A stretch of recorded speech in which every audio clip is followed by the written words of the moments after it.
নমস্কাৰ আপোনালোকে হয়তো এতিয়ালৈকে দিহিং পাটকাইৰ লগত জড়িত বহুত ভিডিঅ' দেখিলে চালে এইটো তেনেকুৱা এটাই ভিডিঅ' কিন্তু ইয়াৰ পিছৰ ফালে আমি সংক্ষিপ্ততে দুই এষাৰ কথাও পাতিম তো এতিয়া আহিছোঁ ভিডিঅ'টোলৈ 2004 চনত দিহিং পাটকাই নেচাৰ্ছ বিকন নামৰ সংস্থা এটাত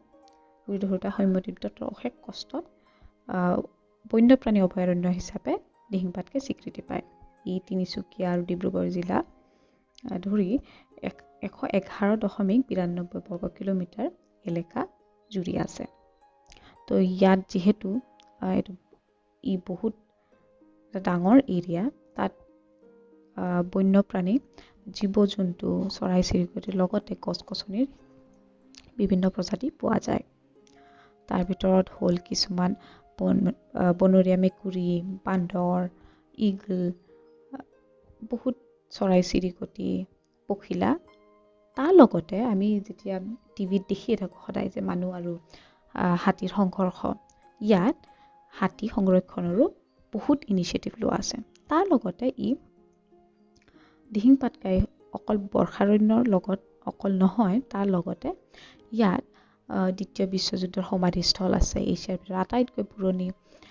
ডিগবৈ ৰিফাইনেৰী আছে তাৰ লগতে বিভিন্ন জনজাতি যেনে চিকনো খামতি খামিয়াল আদি জনজাতিও বাস কৰে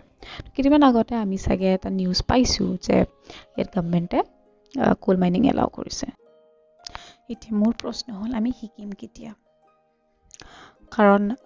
আমি এই বছৰৰে প্ৰথম ভাগতে দেখিছোঁ অষ্ট্ৰেলিয়াত বুছ ফায়াৰ আৰু যোৱা বছৰ আমি এমেজন ৰেইন ফৰেষ্ট বাৰ্নিং এই চব ছ'চিয়েল মিডিয়া হওক চাৰিওফালে খুব ট্ৰেণ্ডিং আছিলে তো আমি যদি তাৰ পৰাই এতিয়া শিকনি নলওঁ আৰু ভৱিষ্যতলৈ এইবিলাক সাধু কথা বুলি থৈ দিওঁ বা যদি ভাবোঁ যে আমি নকৰোঁ কোনোবাই আমাৰ কাৰণে এইবিলাক কৰি দিব তাতকৈ ডাঙৰ মূৰ্খামি একো নহ'ব তো আমি আজি ভিডিঅ'টোতে দেখিলোঁ বা এই বছৰ বা যোৱা বছৰৰ প্ৰকৃতিৰ ৰূপবিলাক দেখি পেলাই আমি বুজিব লাগে যে এইবিলাক কিমান থুনুকা কিছুমান সৰু সৰু কথাৰ পৰা কিমান ডাঙৰ তাৰ কনচিকুৱেঞ্চ থাকিব পাৰে তো আহক এইবিলাক আমি সাধু কথা বুলি নাভাবি সতৰ্ক থাকোঁ আৰু এষাৰ বহুত ধুনীয়া কথা কোনোবা মনীষীয়ে কৈ গৈছে আৰু সেইষাৰ হ'ল যদিহে কৰোঁ আমি প্ৰকৃতিৰ ৰক্ষা সুখী হ'ব আমাৰ জীৱন যাত্ৰা